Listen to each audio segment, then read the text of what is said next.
ሰሙነ ሕማማት ሲባል የሕማማት ሰሞን የሕማማት ሳምንት ማለት ነው ትርጉሙ። ሕማማት የሚለው ቃል ሕማም የሚለውን ሲያበዛ ነው ሕማማት የሚለው። ሕማም የሚለው ሲበዛ ሕማማት ይባላል። ትርጉሙ መከራዎች፣ ስቃዮች ማለት ነው።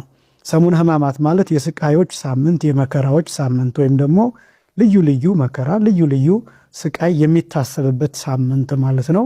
በሁለት ይከፈላል። ሰሙነ ሕማማት ሲባል የማን ሕማማት የሚለው በሁለት ተከፍሎ ይናገራል። አንደኛ የሰው ስቃይ፣ ሁለተኛ የጌታ ስቃይ። እነዚህ ሁለቱም የሚናገሩበት ነው። የሰው ስቃይ ሲባል የሰው መከራ ሲባል ምን ማለት ነው? በብሉይ ኪዳን 5500 ዘመን የሰው ልጅ የተሰቃየባቸው ስቃያት የሚታሰቡበት ነው።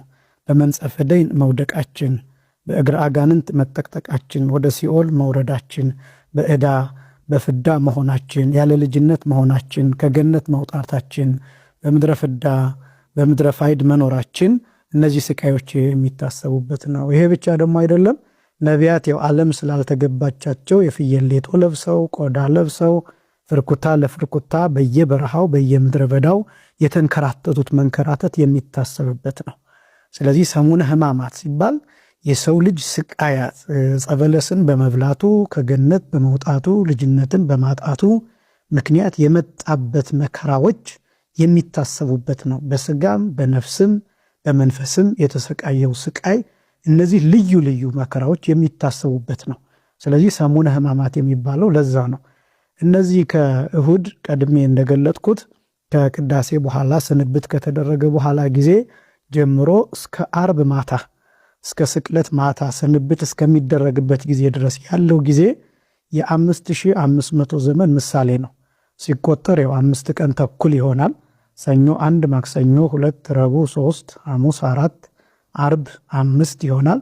ከዛ ግማሹን ደግሞ ከሆሳዕና እሁድ ስንወስድ አጠቃላይ 5 ቀን ተኩል ወይም ደግሞ 5 ቀን ከግማሽ ይሆናል። ይህ እንግዲህ ጌታ አስቀድሞ ለአዳም የሰጠውን ተስፋ ያሳያል።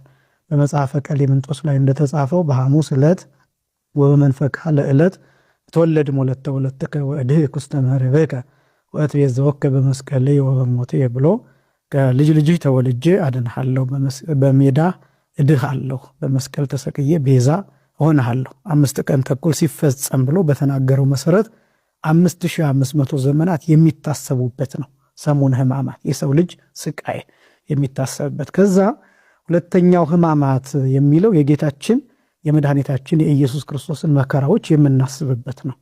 ከኛ ስቃይ ነፃ ያወጣን፣ ከነዚህ ሁሉ ስቃያት ከነዚህ ሁሉ መከራዎች ነፃ ያወጣን ክርስቶስ እንዲሁ አይደለም፣ መከራ ተቀብሎ